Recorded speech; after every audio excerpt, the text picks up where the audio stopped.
अगर आपके पास भी TCL 47S51 की LED है तो इस वक्त जो पिक्चर मोड आप देख रहे हैं वो आपके कलर को फेक दिखा रहा है।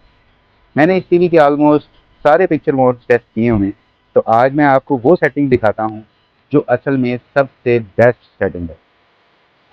ज़्यादातर TCL LEDs दूसरे ब्रांड की तरह बाय डिफ़ॉल्ट स्टैंडर्ड या विविड मोड में आती हैं।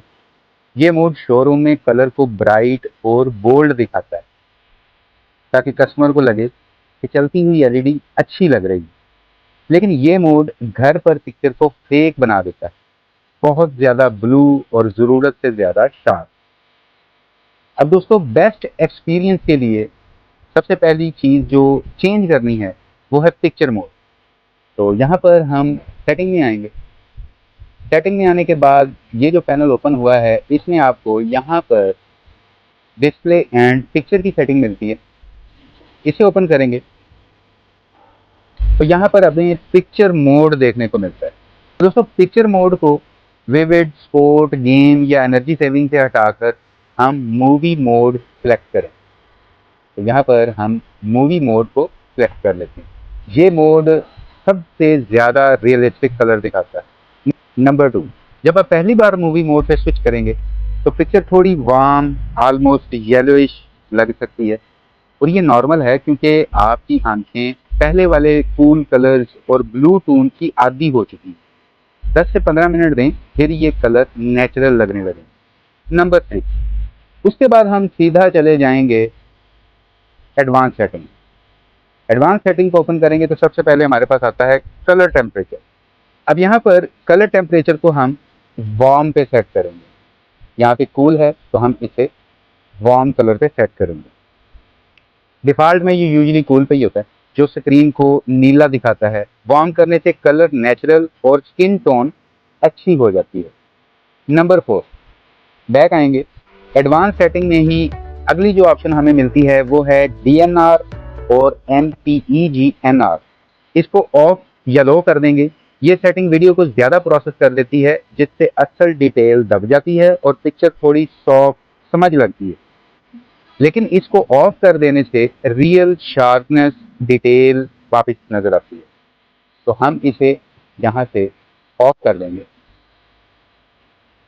उसके बाद हमारी जो अगली सेटिंग है वो है एडेप्टिव लूमा कंट्रोल। इसको भी हम लो पे नहीं बल्कि ऑफ कर दें। Adaptive luma control feature contrast को ज़्यादा बढ़ा चढ़ा कर दिखाता है, जिससे कभी कभी सीन पे हल्का सा ग्लो या अननेचुरल इफेक्ट ये नज़र आने लगता है, इसलिए हम इसे ऑफ कर देंगे। उसके बाद आता है हमारा लोकल कंट्रास्ट कंट्रोल। इसे भी हम यहाँ से ऑफ कर देंगे। नेक्स्ट स्टेप है हमारे पास गामा।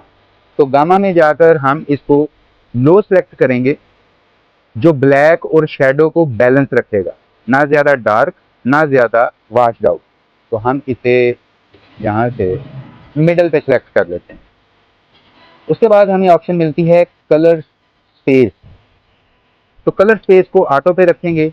ये इंश्योर करता है कि जो कंटेंट आप देख रहे हैं उसके कलर सही रेंज में दिखाने हैं, तो इसे हम ऑन पे ही रहने दें। उसके बाद हमारे पास कलर ट्यूनर है, तो इसे छेड़ने की ज़रूरत नहीं है। एंड पे है 11 पॉइंट वाइट बैलेंस करेक्शन, तो इसे हम अनेबल कर देंगे। अनेबल ही है तो इसे अनेबल ही रहने देंगे।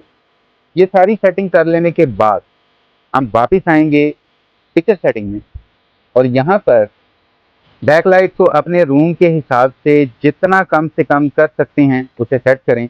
कम करने से बैकलाइट की लाइफ बढ़ जाती है, तो मैं यहाँ पर 80 सेलेक्ट कर देता हूँ। उसके बाद हम चले जाते हैं शार्पनेस से। तो शार्पनेस को भी आप जितना लो से लो रखेंगे उतना ही बेहतर है। इससे फेक डिजिटल शार्पनेस खत्म हो जाती है और असल डिटेल नज़र आने लगती है। तो इसे हम जितना कम से कम 0 पे रखना चाहें तो 0 पे भी रख सकते हैं। उसके बाद यहाँ पर हमारे पास है कंट्रास्ट। तो कंट्रास्ट को आप बेशक 100 पे भी रख सकते हैं, लेकिन मैं रिकमेंड करता हूँ कि आप 80 टू 90 के दरमियान में जहाँ पे भी सेट कर सकते हैं। तो हम 85 सेट कर लेते हैं। उसके बाद है ब्राइटनेस। तो ब्राइटनेस को आप बैलेंस रखें तकरीबन 50 के आसपास, तो यहाँ पर ये ठीक है। उसके बाद आता है सैचुरेशन। तो सैचुरेशन को हम नेचुरल ही रखेंगे, मैक्सिमम पे मत कर दें, मैक्सिमम पे मत लेके जाएं। हम सैचुरेशन को 50 पे रखते हैं। तो यहाँ पर हमारी जो बेस्ट पिक्चर सेटिंग है वो कंप्लीट हो गई है। दोस्तों इन सारी सेटिंग्स के बाद उम्मीद है कि आपके देखने का एक्सपीरियंस 100% बेहतर हो जाएगा। तो अगर ये वीडियो आपको हेल्पफुल लगी तो लाइक करें, कमेंट में मुझे ज़रूर बताएं कि आप न्यू सेटिंग करने के बाद सबसे पहले क्या देखने वाले हैं, और चैनल को ज़रूर सब्सक्राइब करें।